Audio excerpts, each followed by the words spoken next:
Primeiro, boa noite, muito obrigado. Vocês querem se apresentar um pouquinho? Boa noite, obrigada pelo convite, pastor. Boa noite a todos. Que alegria estarmos aqui nesse momento, não é? Compartilhando, aprendendo e também se superando. Então, como o pastor falou, eu me chamo Adrine, sou psicóloga, especialista em neuropsicologia, formação clínica, saúde mental, e aí tem um currículozinho aí com algumas especializações. Boa noite, como o pastor disse, meu nome é Sinara, é um prazer estar aqui hoje com vocês novamente, né, pastor? Muito bom mesmo ver os rostinhos aqui hoje de novo, né? Meu nome é Sinara, eu sou psicóloga também, sou especialista em saúde mental e terapia cognitivo-comportamental, que é uma das abordagens da psicologia. Muito obrigado, é muito importante para a gente falar sobre esse tema, tem muito a ver com o cenário, são 400 dias de pandemia, eu tive passando nas mesas, tem gente aqui que é dono de restaurante, dono de comércio que ficou esse tempo todo fechado, né, com lockdown para lá, para cá, então é um assunto que vai gerando realmente insegurança e ansiedade. E eu já quero começar perguntando aqui para a Adrine, qual a diferença entre ansiedade e o transtorno de ansiedade, se é que há uma diferença? O que difere um do outro? Tem uma diferença, né? Porque, assim, se a gente for falar de ansiedade, todos nós somos ansiosos, não somos? Até porque a ansiedade ela é um mecanismo de defesa do ser humano. Então, assim, a gente corresponde ao mecanismo de luta ou fuga, que é algo natural. Até porque, quando eu percebo que a ansiedade é algo positiva, é quando ela me preserva, ela me resguarda numa situação de perigo. Ela passa a ser patológica quando ela começa a me trazer prejuízos, seja na minha vida pessoal, na minha vida profissional. Então, prejuízos como situações de desconforto, até mesmo levado aos sintomas. Então, esses sintomas, de certa forma, acaba sendo validado como um possível transtorno de ansiedade. E quando a gente fala de transtorno de ansiedade, a gente vai falar aí de uma diversidade. Um dos mais pontuais, mais comuns, são os transtornos de ansiedade generalizada. Depois disso, tem outros tipos de ansiedade, que desencadeia também, que é um transtorno de pânico, alguns tipos de fobias, enfim. Isso acaba diferenciando da ansiedade. Mas a ansiedade, por si só, todos nós temos, até porque, por exemplo, para vir para cá falar com vocês, me deu um friozinho na barriga, me deu uma certa ansiedade. Então, está relacionado a uma situação, até quando a gente vai inaugurar algum comércio nosso, ou até mesmo um casamento, uma festa. Esse tipo de ansiedade é o que advém de algo que vai ocorrer. Então, é natural. É diferente da patológica. Que bom. Sinara, e a gente tem aí um cenário que tem muita insegurança, não é? E, de certa forma, a ansiedade é algum receio em relação ao futuro. Se às vezes a depressão está ligada ao excesso de passado, às culpas que carregamos, não necessariamente só isso, mas me parece que a ansiedade tem muito a ver com um cenário de insegurança que se coloca, né? A incerteza para o empreendedor, a incerteza para o líder, isso é fato, a insegurança ela tem a ver uma relação direta com a ansiedade.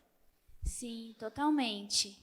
A ansiedade ela é relacionada ao futuro, né? Eu sempre falo que a pessoa ansiosa ela vive no futuro, por mais que ele ainda não exista, né? Mas a pessoa vive no futuro, assim como a depressão, ela tem a tendência a viver no passado. Mas a insegurança é totalmente ligada, porque a pessoa que é insegura, ela tem um receio quanto ao novo, né? Quanto àquilo que ela não conhece ainda. Então, a insegurança ela pode sim gerar ansiedade, né? Até porque qualquer tipo de mudança gera um desconforto, né? Por mais legal que seja, por melhor que seja, ela vai gerar um desconforto. Então, a pessoa insegura, ainda mais agora na época de pandemia, né? Falando um pouquinho de empreendedorismo, né?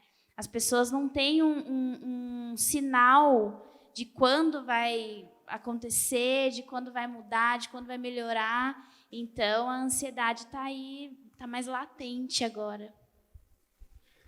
Adrien, a gente também pode olhar para esse momento, você acabou de falar, ansiedade até um certo ponto é normal. Até que ponto ela é normal? Até que ponto ela passa a ser patológica? Quando a ansiedade realmente ultrapassa o limite do normal, e a gente pode perceber que aquilo, talvez eu precise de uma ajuda profissional?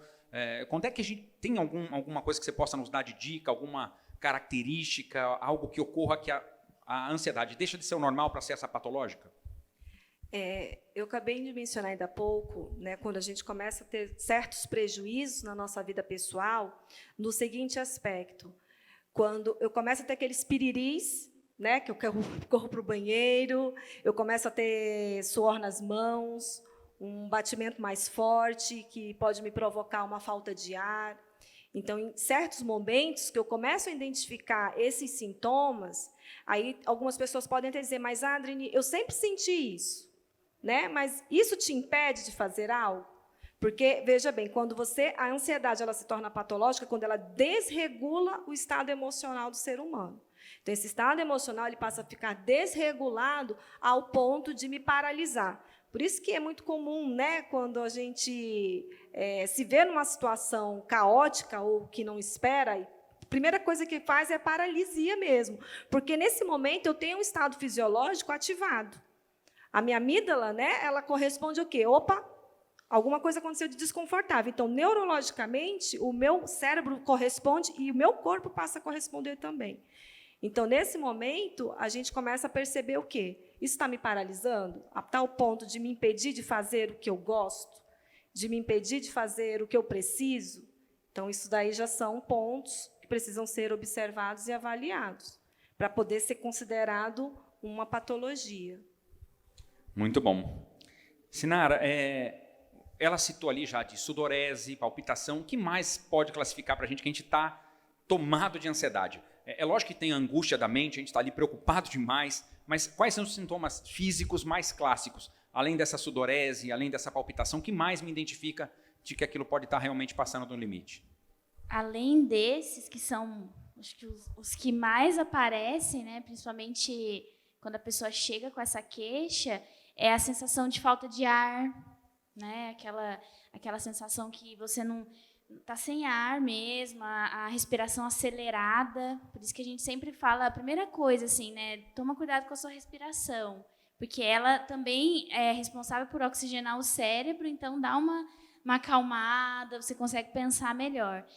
Boca seca, a questão da sudorese, náusea, problemas estomacais assim, são muito comuns, né, gastrite, esofagite, problemas intestinais, mudança de apetite, a pessoa ou deixa de comer ou tem um comportamento mais compulsivo a ponto de comer exageradamente, insônia, né? Então, são a própria enxaqueca, são alguns sintomas que a pessoa começa a adquirir, né? Mas no momento da crise, acho que os mais clássicos são esses, né? A boca seca, o suor, tremores também, né? A pessoa, às vezes, tem alguns apagões também, desmaio. Então, existem vários sintomas que são muito identificados. Bom. Adriane, você falou agora há pouquinho da amígdala cerebral. O cortisol é aumentado, o nível de cortisol cortisol é um hormônio que é mal chamado como hormônio do estresse. Na verdade, ele é um hormônio muito importante, senão a gente nem acordava de manhã.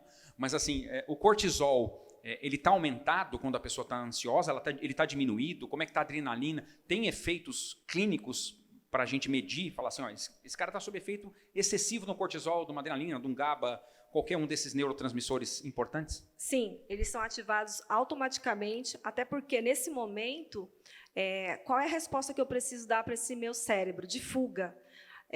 O nível de cortisol é elevado junto com a adrenalina, porque passa o meu corpo oxigenar muito mais, a corrente sanguínea aumenta muito mais, que é justamente fazendo com que a gente ou corra ou enfrente. Né? Então, nesse momento, quando a gente começa a ter esses tipos de sintomas neurofisiológicos, até mesmo que o corpo está correspondendo, é muito comum, como eu mencionei há pouco, a questão do parar. Assim, se a gente for olhar e observar, o nosso cérebro ele é bem primitivo. Então, quando a gente vai falar, né, da história do ser humano, lá quando ele ia para a caça, ele tinha o quê? O costume de caçar.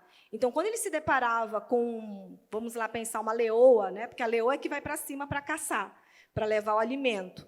E ele tinha o quê, naquele primeiro momento? Um disparo. Então, nesse momento, ele começa a quê? ter o medo, que aí o medo eu preciso avaliar, eu vou correr ou eu vou lutar contra esse leão? Né? Então, agora, veja bem, na mente de um ansioso, isso é levado fora da realidade. O problema da ansiedade, quando ela se torna patológica, é que eu correspondo de forma fisiológica a algo que não existe. Porque a minha mente ela passa a criar e imaginar situações que não têm nada a ver com a realidade. Então, nesse momento, tem uma resposta fisiológica, sim. Por isso que hoje, quando a gente vai tratar com relação à ansiedade, é muito comum a gente começar a instigar e ver, porque pode haver uma comorbidade. Um pânico pode ser desenvolvido, alguns tipos de fobia, toque, transtorno compulsivo, que a gente tem que tomar cuidado agora com essa época de pandemia, porque constantemente a gente passou a fazer o quê, gente? Lavar as mãos e usar álcool em gel. Então, assim, a gente precisa sempre, né, olhar, observar... A pessoa com toque, isso é uma maravilha. E, assim, dentro dessas classificações, a ansiedade ela é muito presente. Né? Então, assim, é uma mente que está muito lá no futuro e é um medo muito exacerbado, né? Do que vai acontecer, será, e se? Tem muito e se, tem muito será. Sinara, eu vou falar aqui. Eu vejo dois tipos de reações em relação à ansiedade. Eu conheço gente que paralisa, trava. Diante de ter que tomar uma decisão ali sobre o futuro, etc., ele está ali travado. E tem outros que saem andando igual barata tonta, tirando para tudo quanto é lado. Por que isso ocorre? Por que tem gente que simplesmente trava, ele está preso dentro do problema, o problema se agiganta, ele está do lado de uma barata, mas ele acha que tem um T-Rex na frente dele, né? E trava de medo. E tem outros que, em contrapartida, saem desesperado, ligando para todo mundo. O negócio dele não vendeu, ele atira para tudo quanto é lado, desesperado, parece que ele... existe... Por que tem tantas distinções de reação, às vezes? Algum gatilho que é acionado? O que muda? Existem alguns gatilhos e alguns tipos de transtornos também, né? Por exemplo, a ansiedade generalizada é um tipo de transtorno. A pessoa ela é o tempo todo ansiosa e é com tudo, assim, ela acorda ansiosa, ela acorda preocupada que o filho foi para a escola porque vai acontecer alguma coisa, porque alguém vai bater nele. Então, assim, é o tempo todo muito acelerado. Então, depende dos gatilhos, depende do ambiente em que a pessoa vive. E o que está acontecendo realmente na vida dela, né? Então tem pessoas que realmente paralisam, mas por dentro está assim aquela tomado de ansiedade. Eu vejo pessoas que às vezes me falam, né, no consultório, por exemplo, eu sinto meu corpo inteiro tremer, né? Mas é uma coisa interna, não é nem tanto que aparenta alguém está vendo. Mas ela paralisa no sentido assim é que nem a Adriane falou, essa questão de luta ou fuga, né? Ou ela vai ou ela enfrenta. Então depende muito do que ela já vivenciou também. Por exemplo, o pânico.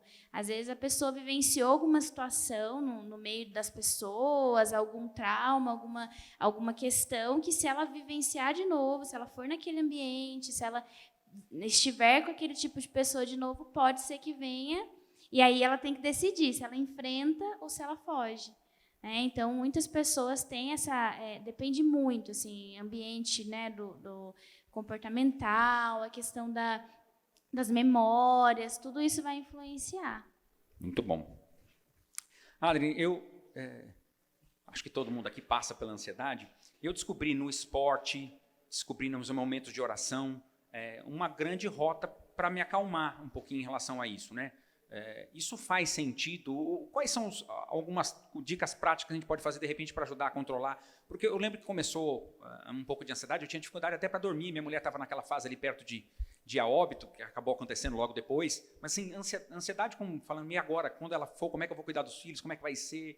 E eu estava ali, eu descobri um pouco no esporte, e no momento de oração, de me fechar ali no quarto em secreto e falar com Deus, me falar, estou aqui, estou tomado disso.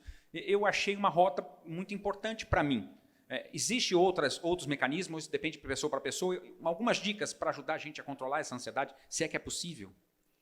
Sim, é possível. Até porque, olha, nós vivemos num mundo que é totalmente focado e voltado para a produtividade, né? E constantemente nós recebemos estímulos, seja através de informações visuais, auditivas. Então, assim, tanto que a ansiedade ela é considerada, hoje, o problema de saúde mental mais grave que se tem. para poder trabalhar isso e prevenir, porque muitas pessoas, né? Imagina que o percentual é que 1 em cada 5 pessoas sofra de ansiedade no mundo. Então, assim, é um número muito expressivo. E infelizmente, o brasileiro está dentro de uma categoria de um país mais ansioso. É claro que tudo contribui, tudo colabora.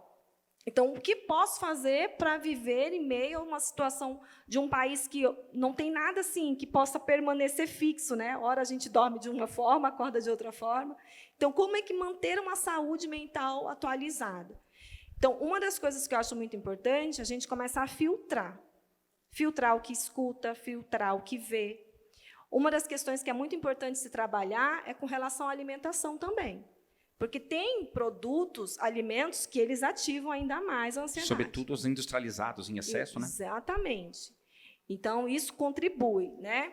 Uma outra questão é o que você acabou falando, fazendo, recorrer à atividade esportiva.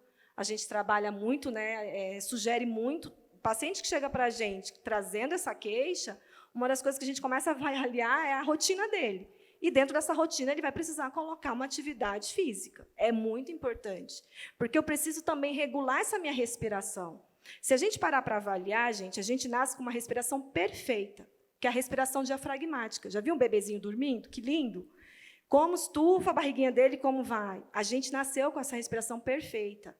Só que a gente perde ela à medida do tempo, à medida da nossa caminhada de vida, porque as coisas são tão frenéticas, as informações são tão rápidas, e a necessidade da gente fazer tudo muito correndo parece que cada vez mais aumenta. Então, a gente vai parando de respirar de forma gradativa, pontual e natural. Então, praticar a meditação, como você acabou de mencionar, de orar, porque quando a gente vai orar, é meditar. Então, assim, usar a mente para constantemente focar na esperança, porque quando eu medito, eu estou pensando. Meditar não é aquilo, vou esvaziar minha mente. Primeiro, porque não funciona, ninguém consegue esvaziar a mente. Né? É uma tortura até. Então, assim, meditar é trabalhar uns 5 minutinhos, 10 minutinhos para focar em algo, contemplar algo. Então, assim, você acaba o quê? Quebrando um pouco desse pensamento acelerado, automático que vem. Então, isso tudo são formas, estratégias da gente procurar ter uma qualidade, um estilo de vida também. Avaliar o que eu preciso fazer durante aquela minha semana, fazer um planner de planejamento. Porque o que pior intensifica é eu querer armazenar tudo na minha cabeça. Então, a sensação que dá é que eu estou esquecendo de alguma coisa, ou então que alguma coisa ficou atrasada, e olha como aquilo mexe, me gera angústia. Então, é ter um checklist. Isso ajuda bastante no dia a dia. São algumas das dicas que ficam aqui. Bom. Simples, né, para a gente colocar na nossa vida. Sinara, assim, o que eu tenho observado também, eu falo até por mim mesmo, eu acho que a agenda da gente subiu muito o nível de... A tecnologia que era para trazer conforto, de certa forma, nos trouxe muito mais compromissos. Eu vivia muito bem sem o WhatsApp até pouco tempo atrás, hoje parece que eu não consigo, e ele treme o tempo todo, parece que toda hora tem alguma coisa e todo mundo tem a urgência, ainda mais quando ele visualiza que você já viu, aí lascou. Né? O cara já vem com 5 pedras, você me deixou no vácuo, coisa de 1 hora, e parece que antes não era essa velocidade. Tem a ver, assim, a demanda do século XXI está maior para o ser humano, porque quando o Evangelho fala lá atrás, não andeis ansiosos por coisa alguma, eu estou falando de 2000 anos atrás. Mas passado 2000 anos, ainda continuamos ansiosos. A agenda trouxe essa agenda excessiva que se tem, e uma das respostas seria organizar a agenda, falar, bom, vou começar por isso. Estou falando eu sempre começo pelo mais difícil todo dia. Eu botei na minha agenda o seguinte, eu tenho aquela conversa difícil para ter, eu já começo por ela no dia. Porque todo mundo que é chefe aqui tem conversa difícil para ter. Né? E eu aprendi a ter essas conversas logo cedo, porque eu falo, já acordo, já resolvo logo, senão meu dia ficava travado, eu não produzia bem no resto, porque tinha fugido daquela conversa ruim. Não sei se eu estou conseguindo me explicar, mas assim, acho que o excesso de agenda e a gente procrastinar, de certa forma, piora. Né? Quanto mais eu empurro para frente, parece que mais ansioso eu fico. Isso tem a ver? Você consegue explanar para a gente um pouquinho disso? Sim, na realidade, assim, isso está acontecendo muito, né? Eu digo até por mim, assim, com essa pandemia toda, eu antes não dava muita atenção, por exemplo, para as redes sociais, né? Instagram, até converso com a Adri bastante sobre isso, né? E com a pandemia, a gente teve que dar mais atenção, teve que entrar mais, porque começaram... Eu já atendia online antes, mas daí intensificou os atendimentos online, então eu percebi que eu tive que priorizar um pouquinho mais, por conta de trabalho autônomo e tal, e aí eu tive que me reinventar. Então, atualmente, as pessoas têm tido, assim, têm a necessidade de se reinventar. Então, o que não era antes tão importante, agora precisou se tornar. Então, eu falo por mim, assim, eu tive que colocar na minha rotina, né, um momento do meu dia, dar atenção para o Instagram, responder, postar, né, colocar mais à tona ali o que eu faço, meu trabalho.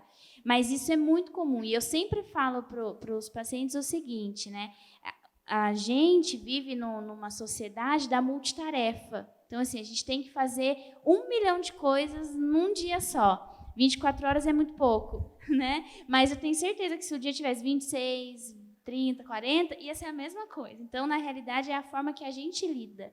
Então, a rotina é muito importante, né? A questão da procrastinação, por exemplo, traz muita ansiedade, porque, que nem a Adriane falou, a gente fica com tudo na cabeça, eu tenho que fazer isso. Se a gente não colocar no concreto, talvez um planner, né, uma agenda mesmo assim, para você colocar o que é urgente.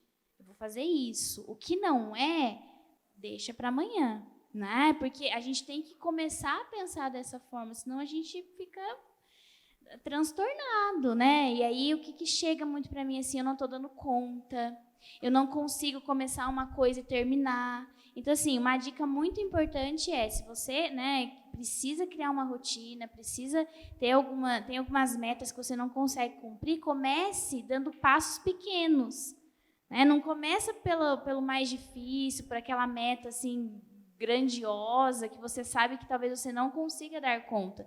Tenha noção, assim, eu vou começar, então, por exemplo, a alimentação, comendo 2 frutas por dia, que eu sei que eu vou dar conta, entendeu? Porque se não der conta, chega no final do dia, chega no final da semana, você vê, nossa, não dei conta, não deu certo, comecei, não terminei, aí você se frustra.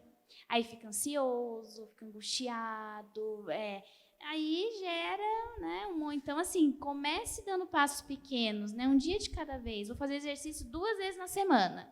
Daí, na próxima, eu aumento um dia, entendeu? Senão, eu vou fazer 7 dias. Não vai conseguir. Né? É muito difícil. Nossa, falou algo bem, bem profundo mesmo, que eu lembro, assim, eu falei, vou parar com refrigerante, confessando aqui para vocês, tá? Obrigado pelo seu silêncio.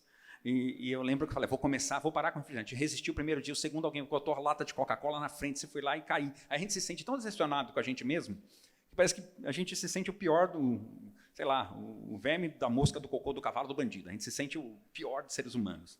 Né? E é importante a gente aprender a trabalhar com a gente também, a se permitir errar, mas tem que realmente resistir para que algo realmente tenha esse caminho e não estabelecer metas insuportáveis. Falei, eu nunca mais vou tomar refrigerante na vida. Né? Eu já estabeleci hoje, amanhã já estava, né, na Coca-Cola. E aí a frustração é muito grande. E aí quando consegue, tem aquele gostinho de, não, eu vou tentar mais um pouco, então. Fica uma semana sem refrigerante, nossa, legal, consegui, agora eu vou... E aí você vai caminhando para o seu propósito. Né? Adriane, a novidade traz uma ansiedade. Como trabalhar com o novo? Por exemplo, o patrão chega hoje e fala assim, mudou todo o perfil da empresa, a partir de amanhã a gente é assim, assado. E essas mudanças agora no século XXI são constantes, e a pandemia trouxe um cenário, nós estamos fazendo o que nunca fizemos, que estamos vivendo o que nunca vivemos. Então, vou ter que ter novidade o tempo todo. E se você também não se renova como mercado, sua empresa quebra. Então, é novidade em cima de novidade. Nada é muito... Eu lembro que alguns anos atrás eu fazia planejamento para a minha empresa para 5 anos, para 10. Hoje é impossível. Se você fizer para 6 meses, você já está no lucro, se você chegar até lá dentro do planejado. Essa instabilidade, como é que a gente pode trabalhar com um novo, que gera tanta insegurança e ansiedade, consequentemente? Principalmente para quem é ansioso, né? Falar em novidade é gerar angústia. Tem gente que fala assim, eu nem dormi à noite, pensando. E o quanto que precisa virar, eu digo assim, tem que virar a chavinha, né? Na mente. Virar a chavinha no sentido de quê? O que esse novo pode me causar, pode me proporcionar? Porque a mente do ansioso é uma mente muito pessimista. A pessoa ansiosa, ela sempre pensa no pior que pode acontecer, nas hipóteses, sabe? Sempre. E isso pode estar muito desencadeado, muito envolvido com as memórias, né? Os traumas que ficaram lá atrás, alguma situação de novidade que causou um impacto e foi negativo. Então, assim, o que preciso trabalhar a partir dessa novidade? O que isso vai me abrir de oportunidade, de possibilidade? Eu posso errar? Eu posso errar. Eu posso fraquejar, mas eu vou aprender. Então, quando eu falo assim, virar a chavinha, é virar a perspectiva, né, do que isso pode me proporcionar. Pode me abrir possibilidades. Quando eu falo de abrir as possibilidades, mas aí você vai trabalhar uma mente mais positiva, eu vou trazer um pouquinho mais de realidade para dentro da minha vida. Quando a gente começa a trazer um pouquinho de realidade, eu vou pensar sobre quais são as situações de riscos, quais são as situações de ganhos, né? Porque isso é muito importante ser avaliado, ser colocado na balança. Porque, quando a gente vai falar de novidade, é muito natural e comum o ansioso ele criar logo uma resistência. Ele cria logo ali, né, um mecanismo de defesa que é para não entrar em contato realmente com essa novidade. Mas que ele vai precisar treinar. E isso é um treino, gente. Não é dormir, acordar, achando que isso vai, do dia para a noite, ser transformado. Não, é um treino. À medida que eu me permito abrir para essa oportunidade, possibilidade, e se isso foi positivo, e eu encaro isso como um lado positivo, eu ganhei um repertório na minha memória. Então, isso me fortalece. É bem isso que a Sinara acabou de falar e você também acabou de dizer, né? Eu preciso celebrar as minhas pequenas conquistas, porque as minhas pequenas conquistas vão me levar às grandes. Então, eu preciso criar um repertório positivo na minha mente. Né? Porque, assim, de certa forma, o estresse ele é positivo, mas ele também precisa ser cuidado. Porque o estresse positivo é aquele que me tira da cama, como você falou. Mas o negativo é aquele que me deixa bitolado e que pode desencadear depois a ansiedade. Porque o estresse e a ansiedade eles estão ali bem do ladinho. Bem do ladinho. Então, uma pessoa muito estressada, ela pode, sim, desenvolver um quadro ansioso. Então, precisa trabalhar esse nível de estresse que passa, né, a passar do normal, que a gente costuma dizer. Aqui, eu andei pelas mesmas, a maior parte aqui é proprietário de empresa, gestor. Essa liderança, quando está ansiosa, quem está para baixo, o quanto sofre? Ou se sofre? Muito, é muito sofrimento. A pessoa que está ali gerenciando, que está à frente, se está passando por um estresse, passando por uma ansiedade, passando por algum tipo de desconforto mental, vai afetar a equipe, isso é fato, né? Assim como se estiver motivador, se estiver contente, né, feliz com tudo que está acontecendo, vai também incentivar. Por quê? Porque a ansiedade, né, o estresse, ele é muito influenciado pelo ambiente em que a pessoa vive. Então, se o ambiente, se a rotina não está bem organizada, tá? Aquela rotina assim, a gente precisa fazer, porque nem a Adriane falou, hoje em dia a gente vive muito nessa questão da produtividade, então precisa produzir. Agora, na pandemia, precisa produzir num novo normal, que não é mais o de antigamente, precisa produzir até mais, porque alguns de vocês aqui tiveram que parar por um tempo, tiveram um prejuízo muito grande. Então, é natural que o seu corpo, que a sua mente fique ansioso, né? Meu Deus, e agora? Como que eu vou pagar funcionário? Como que vai ser? E aí isso pode refletir no próprio funcionário, na própria equipe, no próprio ambiente. Então, precisa tomar cuidado com isso, né? Não que, nossa, você está errado, mas precisa cuidar para que você saiba lidar com as questões e talvez até procurar uma ajuda profissional, né, num ambiente aí de mentoria, que a gente até oferece aqui também. Isso são ferramentas que precisam, e você buscar ajuda não quer dizer que você está sendo fraco, né? Tem muito isso também, tem que ser até muito forte para chegar ao ponto de falar assim, não, eu preciso de ajuda. Muito bom.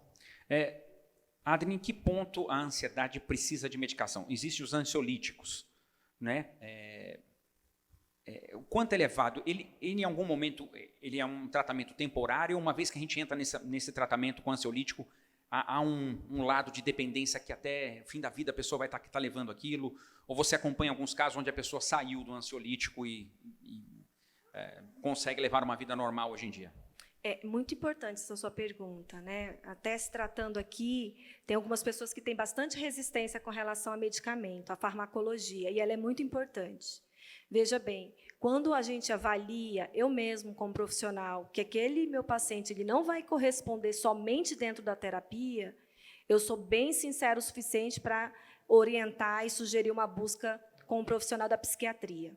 Porque cada vez mais os medicamentos, eles são sofisticados, né? Antigamente se tinha uma medicação, sim, mais pesada, mas hoje, com os estudos e com pesquisas, tem medicações que ajudam, contribuem, colaboram até com a terapia.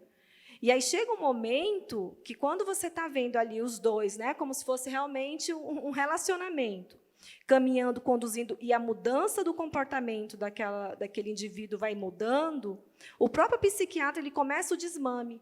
É claro que leva um processo, isso varia de pessoa para pessoa, de história de vida, né, de cada um. Então, tem sim pacientes que, com 1 ano já em tratamento, eles conseguem se ver, né, livres da medicação.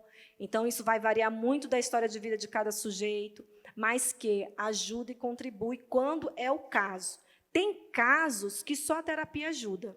Tem casos que não precisa entrar com medicação, mas tem casos que, às vezes, já está num nível de sintomas tão graves que a pessoa não tem nem força suficiente para se levantar da cama. Então, quando a gente trata, né, com uma questão depressiva de casos moderados a grave, a gente sugere, sim, um acompanhamento farmacológico. Quando é casos de uma crise de ansiedade, né, que está acontecendo ali de 3 a 4 ou mais vezes ao dia, a gente recorre, sim, a um tratamento farmacológico, porque a droga ela vai entrar justamente aonde essa pessoa ainda não tem capacidade de produzir esses neurotransmissores. Então, é isso que a medicação vai causar, né, na parte funcional cerebral desse sujeito. Então, é importante, sim. Sinara, mais uma perguntinha, nosso tempo está quase estourando. Papo bom, viu, gente? Já estamos aqui. Em termos de rotina, eu lembro que, quando eu comecei a organizar a minha rotina, eu comecei a acordar mais cedo do que eu acordava, para não acordar em cima da hora, porque você já acorda fóbico. Por exemplo, eu deixava para acordar. Estou partilhando com vocês. Meus filhos vinham para a escola, por exemplo, eu tinha que sair 6h40 de casa. 6h35 eu botava despertador. Não dá jeito, você sai igual um mulambo para a rua e ainda fica ansioso. Vamos, fica aquela coisa pilhada. Não dá tempo de você... Aí eu comecei a acordar 15, 20 minutos antes do horário previsto. Eu já comecei a estabelecer no dia anterior a minha agenda. Falar, amanhã eu tenho isso. Eu já sabia mais ou menos um cronograma de obra do dia. Vamos dizer isso. Eu comecei, e isso me ajudou muito. A me equilibrar, a disciplinar meu tempo, a disciplinar minha agenda, saber dizer não. Eu acho que isso foi uma das maiores vitórias que eu tive, porque o compromisso aparece toda hora alguém transfere a bucha para você, né? E aí eu comecei a começar a dizer não, sem medo de frustrar ou ter que agradar todo mundo. O quanto isso é verdadeiro, o quanto isso é importante que a gente diga para as pessoas que estão aqui, né? Saber dizer não e organizar a agenda. Isso ajuda realmente no controle da ansiedade?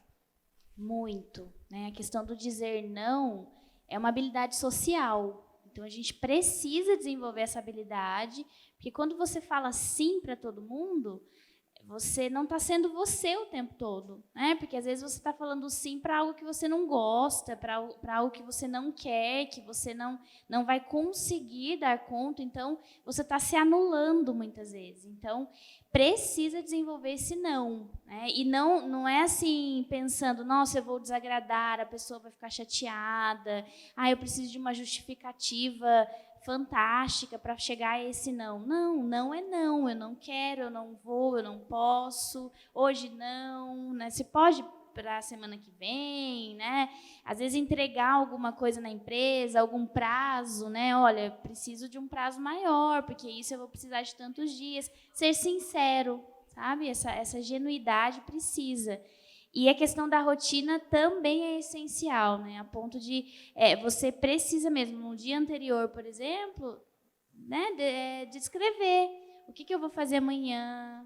Talvez você não vai conseguir cumprir naquele horário que você imaginou, mas ter um cronograma do seu dia é necessário. E para tudo. Às vezes, uma conversa que precisa ter, às vezes algo assim que você acha que não é importante, mas coloca, né? Separar ali 30 minutos para não fazer nada, né? Ficar ali, ter um tempinho para meditação, para alguma oração, algum tipo de atividade que seja pensando em você. Isso é necessário. É essencial, na verdade. Muito bom, agradeço muito vocês duas pelo papo.